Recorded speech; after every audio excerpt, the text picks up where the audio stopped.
Assalamu alaikum wa rahmatullahi wa barakatuh, mes chers frères et sœurs. Aujourd'hui, Inch'Allah, nous allons parler du compagnon Ammar ibn Yasir radiallahu anhu. Mes chers frères et sœurs en islam, un jour, Yasir ibn Amir sortit de son Yémen natal pour aller à la recherche d'un frère disparu. Dans son voyage, il passa par la Mecque. Trouvant la cité accueillante, il s'installa, puis il devint le client d'Abu Hudayfa ibn al-Mughira. Par la suite, il épousa Soumaïa bint Khayat, une esclave appartenant à son protecteur mecquois. Et de ce mariage, les deux modestes époux eurent Ammar radiallahu anhu. Mais, dès que le message divin fut proclamé, le père, la mère et le fils se convertirent. Étant donné qu'ils avaient été des musulmans de la première heure, ils durent tous les trois subir les pires sévices de la part des Qurayshites, en particulier des Benu Makhzoum. On les faisait sortir chaque jour au soleil brûlant pour les torturer sur le sable qui était lui aussi également brûlant. Le messager, sallallahu alayhi wa sallam, qui était impuissant à l'époque, allait chaque jour leur rendre visite et les encourager à résister. Une fois, Ammar radiallahu anhu l'appela. « Ô messager d'Allah, les tortures nous sont insupportables. » Le messager, sallallahu alayhi wa sallam, lui dit alors « Patiente, Ebu al-Yardan, patiente, ô famille de Yasir, vous avez rendez-vous avec le jardin. » En outre, les compagnons de Yasir ont laissé des témoignages accablants sur ces tortures-là. Amr ibn al-Hakam dit « On torturait Ammar à un tel point qu'il n'avait pas conscience de ce qu'il disait. » Quant à Amr ibn Maymoun, il dit « Les polythéistes torturaient Ammar avec le feu. » Quand le messager sallallahu alayhi wa sallam passait près de lui, il disait « Ô feu, sois fraîcheur et salut sur Ammar comme tu l'as été sur Ibrahim. » Ces tortionnaires s'ingéniaient à lui faire goûter à tous les sévices. Ils le brûlaient avec le feu, le ligotaient solidement à un poteau tout exposé au soleil d'Arabie, l'étendaient sur les pierres chauffées, lui maintenaient la tête sous l'eau jusqu'à la limite de l'asphyxie ou l'évanouissement. Une fois, ils s'occupèrent de lui de la manière la plus odieuse, à un tel point qu'il répéta malgré lui ce qu'eux ordonnèrent. Ils l'avaient obligé de dire du bien de leurs idoles. Ammar radiallahu anhu en fut très affecté après le départ de ses bourreaux. Que lui serait-il arrivé s'il n'avait pas vu le prophète sallallahu alayhi wa sallam arriver? Celui-ci se rapprocha de lui essuya ses larmes et lui dit « Les polythéistes ont tellement mis la tête sous l'eau que tu as dit telle chose et telle chose. » Ammar radiallahu anhu répondit en pleurant « Oui, ô messager d'Allah. » Le messager sallallahu alayhi wa sallam lui dit alors « S'il récidive, dis-leur la même chose. » Puis lui récita le verset de la sourate An-Nahl dans lequel Allah Azza wa Jal dit « Sauf celui qui a été contraint alors que son cœur demeure plein de la sérénité de la foi. » Sourate An-Nahl, verset 106. Alors Ammar radiallahu anhu se calma et gagna son âme ainsi que sa foi. Sa résistance se renforça ensuite, si bien que ses bourreaux s'avouèrent enfin vaincus. Par la suite, les musulmans s'exilèrent à Médine. Là, Ammar radiallahu anhu occupa un haut rang dans la communauté musulmane.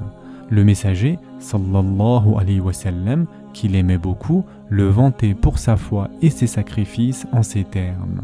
Ammar est plein de foi jusqu'à la moelle. Quand il y eut un malentendu entre Khalid ibn al-Walid radiallahu anhu, le messager sallallahu alayhi wa sallam dit « Celui qui est hostile à Ammar, eh bien Allah lui est hostile. Et celui qui haït Ammar, eh bien Allah le haït. » En une autre occasion, le messager sallallahu alayhi wa sallam avait aussi dit « Ammar est la peau qui se situe entre mes yeux et mon nez. » Ammar ibn Yasir radiallahu anhu participa en outre à toutes les expéditions menées par le messager sallallahu alayhi wa sallam, c'est-à-dire à Badr, Uhud, le siège des coalisés, à Tabouk, etc. Après la disparition du messager, sallallahu alayhi wa sallam, il fut toujours au premier rang de l'armée musulmane, contre les renégats, les Perses, les Byzantins. C'était un soldat courageux et fidèle, ainsi qu'un croyant craignant toujours Allah Azza wa Jal. Quand le calife Omar radiallahu anhu voulut désigner un gouverneur pour Al-Koufa, il choisit Ammar ibn Yasir. Dans une lettre envoyée aux habitants d'Al-Koufa, Omar radiallahu anhu dit « Je vous envoie Ammar ibn Yasir en tant qu'émir et Ibn Mes'ud en tant qu'enseignant et vizir. Ce sont parmi les excellents, ce sont des compagnons de Mohammed, ce sont des Bedriyoun. » À son poste de gouverneur, Ammar radiallahu anhu ne changea pas. Il ne fut pas attiré par les biens matériels ou par le poste qu'il occupait. Il était resté toujours le même. Ibn Abu al-Hudayl dit de lui « J'ai vu Ammar ibn Yasir pendant qu'il était émir d'Al-Koufa. Il achetait la citrouille, la prenait sur son épaule et rentrait chez lui. » En outre, un habitant d'Al-Koufa l'appela avec moquerie en lui disant « Toi qui as l'oreille coupée ». Ammar radiallahu anhu lui répondit en tant que citoyen et non en tant que gouverneur « Tu viens d'insulter la meilleure de mes oreilles. Elle a été touchée sur le chemin d'Allah. » Oui, Ammar radiallahu anhu avait eu l'oreille mutilée lors de la bataille d'Al-Yamama qui avait opposé les musulmans à l'armée de l'imposteur Moussaïlima. Sur son lit de mort, Hudayfa ibn al-Yaman radiallahu anhu eut cette question de la part de ses compagnons. « Qui nous recommandes-tu si les gens se divisent ?» Il leur dit « Je vous recommande Ibn Soumayya. Il ne se séparera jamais du vrai. » Ibn Soumayya est évidemment Ammar radiallahu anhu. Mais bien avant ce témoignage de Hudayfa radiallahu anhu, le messager sallallahu alayhi wa sallam avait dit cette prophétie. Ammar sera tué par le groupe oppresseur. Quel était donc ce parti d'oppresseurs? Et quand fit-il son apparition sur la scène publique musulmane? Eh bien, ce parti inique était celui de Muawiyah. Ce dernier contesta le califat de Ali ibn Abi Talib radiallahu anhu après l'assassinat de Osman radiallahu anhu, inaugurant par là la voie des troubles interminables. Ammar ibn Yasir, qui ne se séparait jamais du vrai, se rangea aux côtés de l'imam Ali. L'imam Ali radiallahu anhu en fut sûrement content et cela raffermit davantage qu'il était dans le vrai, puisqu'il reçut le soutien de Ammar radiallahu anhu, le compagnon inséparable du vrai. Puis, le jour redouté de la bataille de Siffin arriva. L'imam Ali radiallahu anhu devait faire face à la scission dangereuse menée par Muawiyah ibn Abi Sufyan. Ammar radiallahu anhu, alors âgé de 93 ans, sortit dans l'armée de l'imam Ali radiallahu anhu. Avant la bataille, il s'adressa aux combattants en ces termes. « Marchons contre ces gens-là qui prétendent venger Osman. Je jure par Allah que leur but n'est pas de le venger. Au contraire, ils ont goûté à l'ici-bas qu'ils voient désormais inégalable et ils ont bien su que le vrai est une barrière entre eux et les passions où ils se vautrent. Ces gens-là n'ont pas quelque antécédence en islam pour qu'ils méritent l'obéissance de la part des musulmans ou la direction de leurs affaires communes. Encore que leurs cœurs n'ont pas connu la crainte d'Allah pour qu'ils suivent le vrai. Ils trompent les gens en prétendant qu'ils veulent venger le sang de Osman radiallahu anhu alors qu'ils veulent devenir des tyrans et des monarques. Puis il prit l'étendard si au-dessus des têtes et dit à l'adresse des gens « Par celui qui détient mon âme, j'ai combattu avec le messager d'Allah sous cet étendard et sous ce même étendard, je combattrai aujourd'hui. Par celui qui détient mon âme, même s'ils nous battent, je sais toujours que nous sommes dans le vrai et eux dans le faux. » Puis, il s'engagea dans le champ de bataille, allant à son destin.